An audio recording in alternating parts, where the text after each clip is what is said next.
alim, nabi, rasul, kenapa mereka minta hidayah?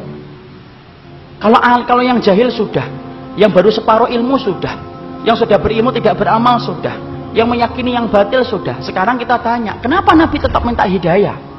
Kalau 4 tadi menceritakan tentang diri kita, tapi kalau kemudian yang kelima, kenapa Nabi dan orang-orang solih yang mengikuti jalan para Nabi, yaitu para sahabat, para tabi'in, dan kita yang berusaha untuk mengikuti mereka, ridwanullah alaihim, kenapa kita masih tetap minta hidayah?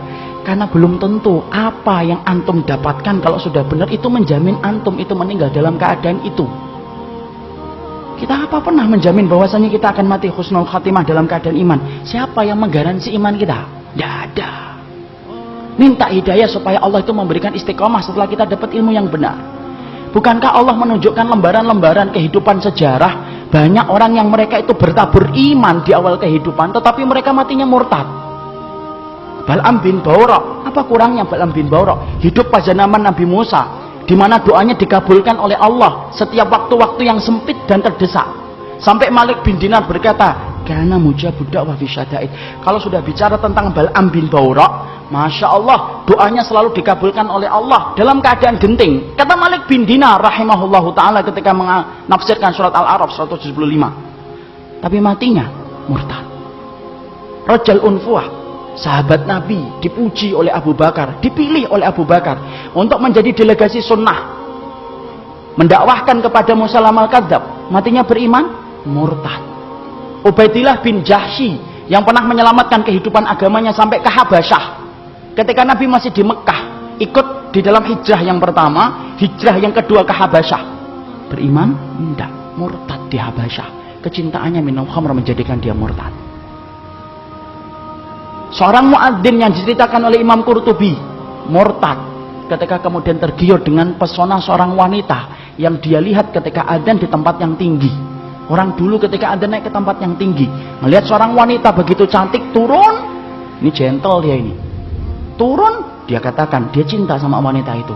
Wanita itu berkata, tidak bisa kamu nerima kamu, karena kami Nasrani dan kamu Muslim. Loh, dengan apa saya bisa diterima? Berpindah kepada Nasara. Pindah, ikhwan. Murtad, meninggalnya di hari dia meninggal dunia. Akan mencampuri istrinya, naik ke atap, kemudian jatuh. Belum sempat mencampuri wanita yang menjadikan dia murtad. Siapa yang menjamin?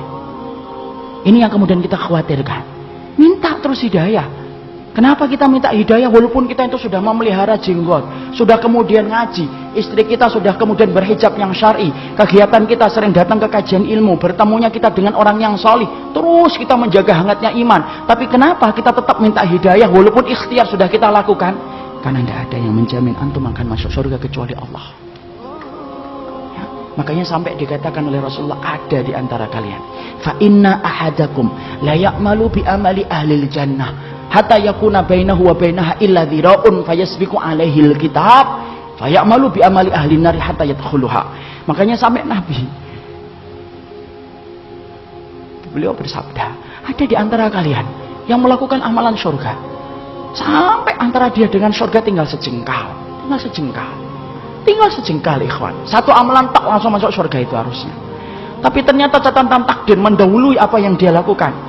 Lalu kemudian di akhir kehidupannya melakukan amalan penduduk neraka hatta yadkhuluha, sampai dia masuk ke neraka itu. Ada pula yang sebaliknya, fa inna ahadakum la ya'malu bi amali ahli nar hatta yakuna bainahu wa bainaha illa dhira'un fayasbiqu alaihi alkitab fayamalu bi amali ahli jannah hatta yadkhuluha.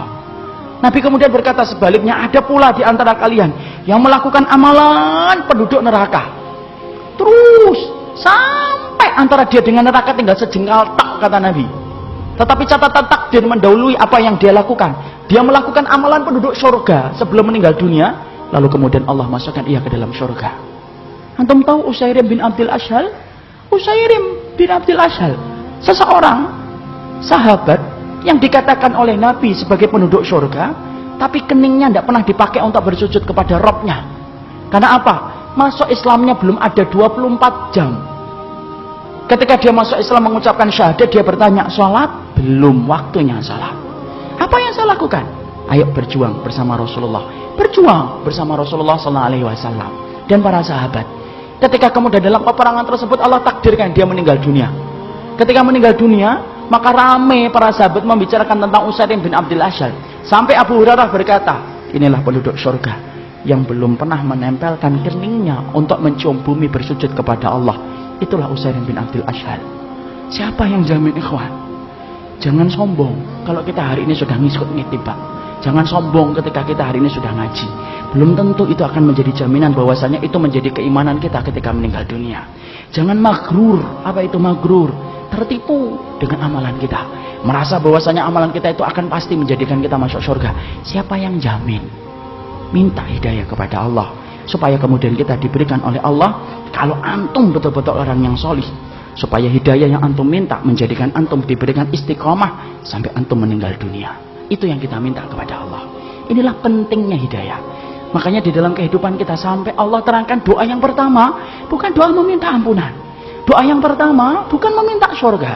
Doa yang pertama di dalam Al-Quran bukan meminta perlindungan dari neraka. Tapi doa yang pertama, ikhwan, antum sebagai hambanya Allah diajarin oleh Allah. Kita diajarin oleh Allah, minta hidayah.